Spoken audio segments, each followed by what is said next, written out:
ছোট লোকদের যতই আপনারা বড় লোক বানাতে চান না কেন, এগুলো কিন্তু ছোট লোকই থাকে। এগুলো বড় লোক হয়ে গেলেও ছোট লোক থাকে। তেমন গরিবেরাও, গরিবদের যতই আপনি অনেক কিছু লোভ দেখান না কেন, তাদের কাজকর্ম মানে মানুষরা এমন অতিষ্ঠ করে ফেলে, তারা গরিবই থেকে যায়। লতিগুলো কুটায় আনছে, এগুলো এমনভাবে করছে যেন আমরা আর খাইতে না পারি। বাসায় এসে এই লতিগুলো আবার আমার কুটা লাগছে। আবার ঘরের যে খালা কাজ করে তারও সেই একই অবস্থা। সেই মুরগির মাংসগুলো একটা টুকরা টুকরা করে এর মান ইজ্জত সব শেষ করে দিছে মুরগির।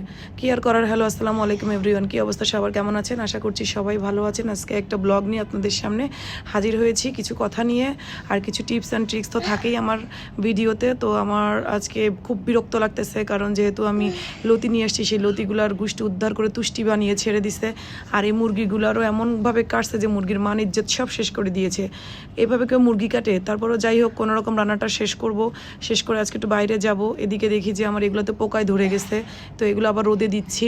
মানে একদিনে যে আমার এত কাজ, তো এই কাজের কোনো শেষ নাই। এই যে তেলের মুখটা ভালো করে আটকায়নি, এখন এই তেলের কড়াইয়ের ভিতরে পড়ে, ভাগ্য ভালো এটা কাঠের ছিল, কিছুই হয়নি। তো একদিনে এত কাজ আমার মাথায় আর ভালো লাগে না, আসলে লোড হয়ে যায় অনেক। এদিকে আমসত্ত্ব করেছি পাকনামি করে বৃষ্টির মধ্যে, সেই আমসত্ত্ব আর শুকায় না। ওদিকে লতি রান্না করব, চিংড়ি মাছ দেখেন বেরই করি নাই, পরে ফ্রিজ থেকে আবার চিংড়ি মাছ বের করে নিয়েছি। আলুটা ভেজে নিই মুরগিতে, কারণ আলুটা ভেজে নিলে মুরগিটা খুব মজা লাগে।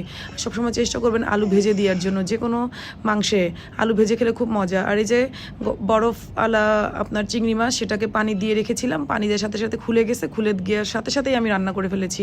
মাত্র 5 সেকেন্ডের কাজ। এখানে হলুদ মরিচ রসুন একটু বেশি দেওয়া লাগে, রসুন যেহেতু আমি লতি রান্না করবো, নাহলে গলা ধরবে।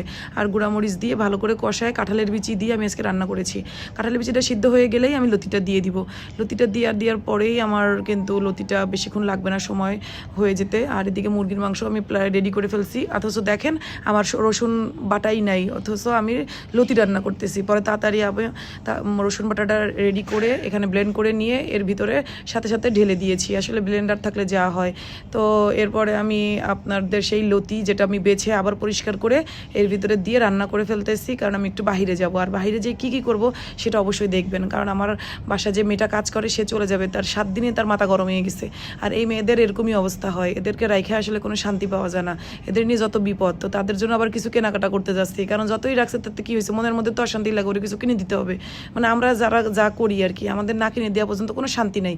পরে ওটা বলতেছি খায়ে যায়, যে ফলগুলাও খা, কারণ এই ফলগুলো তো কোনোদিন খাস নাই, এগুলা খাস নাই। জিজ্ঞেস করছি কীভাবে খেতে হয়, তাই আমি এইভাবে খাই না, এইভাবে খাই। আর কবে আসবি, কবে খাবি, আর জীবনে আসবি কিনা তাও তো কোনো ঠিক নাই। তো এদিকে আমার লতিও মানে লেগে যাচ্ছিলো, সেটাও নাড়াচাড়া করে ঠিক করতেছি।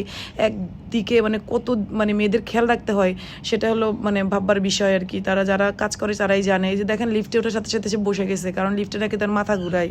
তো তারে নিয়ে আমি আজকে বের হয়েছি, কিন্তু বাইরে যাওয়ার সাথে সাথে কেনাকাটা করার সাথে সাথে আমার মোবাইলের শেষ হয়ে গেছে, মেমোরি কার্ড ফুল হয়ে গেছে, সব মানে বন্ধ হয়ে গেছে। পরে আমি আর ভিডিও ভালো করে নিতে পারিনি, যা নিয়েছি সেগুলো আপনাদের সাথে শেয়ার করেছি। তো এখানে সে ঘড়ি কিনবে, তো তার জন্য একটা ঘড়ি কিনেছি, তার পছন্দ মতনই টুকটাক করে কিনে দিয়েছি। পায়েল কিনতে চাইছে, পায়েলগুলো আসলে ভালো না, এগুলো কিনি নাই। পরে আবার গেছি দেখি কোথায় কি পাওয়া যায়, তো কিনছি মোটামুটি টুকটাক, আলহামদুলিল্লাহ সবই কিনছি। এদিকে আমার মেয়ের একটু গরমে আখের রস খেতে মন চাইছে, তো আমি ওরে আখের রস দিয়ে ওরে আবার আইসক্রিম দিছি, যেহেতু আখের রস খাবে না। তো ওরা আবার বলছি টাকাটা দিয়ে চলে আসো। পরে ও আইসক্রিম খাইতেছে আর আমরা আখের রস খাইতেছি, কারণ আমি তো খাবো না, আমার মেয়েই নিছে। তো লাস্টে আমি একটু টেস্ট করলাম আসলে কেমন হয়। পরে এখান থেকে দেখলাম নাগড়াগুলো সুন্দর লাগতেছে, তার নাগড়াগুলো একটু দাম কমে, ভালোই লাগছে, তো খারাপ লাগে নাই। এত দাম দিয়ে তো আর কিনা আমার পক্ষে পসিবল না, কারণ আমি নিজেই গরিব। এরপরে ওর জন্য একটা নাগড়া কিনলাম সুন্দর দেখে। বলতে পারেন কমেন্টসে যে কত হইতে পারে এই নাগড়াটা। আর ভিডিওটা ভালো লাগলে অবশ্যই লাইক কমেন্ট শেয়ার করে আমার সাথে থাকবেন, ঠিক আছে? আর আমার নেক্সট ভিডিওগুলো অবশ্যই দেখে আসবেন, যেহেতু আমি একটা ডাকাতের ভিডিও করছি, সেটা ভাইরাল হয়েছে, সেটা অবশ্যই দেখবেন। এবং আমি পুরো ভিডিও আপনাদের জন্য সেটা রেডি করেছি এবং সেটা দিব আপনাদের জন্য, আপনারা অবশ্যই সেটা দেখবেন, যে ডাকাত কীভাবে ধরতে হয় আর ডাকাতের মানে কি কি করছে সেগুলো সব ওই ভিডিওতে থাকবে। এবার ও আমাকে উনি এই মেয়েটাকে এনে দিছে, তো উনি আসছে আজকে, তো ওনারা দেখাইলাম যে এগুলো কিনে দিলাম। তারপর আপনার মেয়ের মন ভালো রাখতে পারতেছি না, মেন তো না মানে ভাইয়ের মেয়ে আর কি। তো উনি বলছে তাই তোরে এত ভালোবাসে, তুই 7 দিনও থাকতে পারিস নাই, তার মধ্যে তুই চলে যাবি, অথচ তোরে কত কিছু কিনে দিচ্ছে, তারপর তোর মন ভালো লাগে, তুই যেখানে যাস তুই সেইখানে এইগুলা করস, তোরে আর কোথাও দেবো না, তুই 7 দিনও থাকতে পারস না, তোকে দ্বারা কোনো উন্নতি হবে না, তোর মার কত চাইছে যে তুই থাক, ওই আন্টি এত ভালো, তারপরে তুই থাকলি না।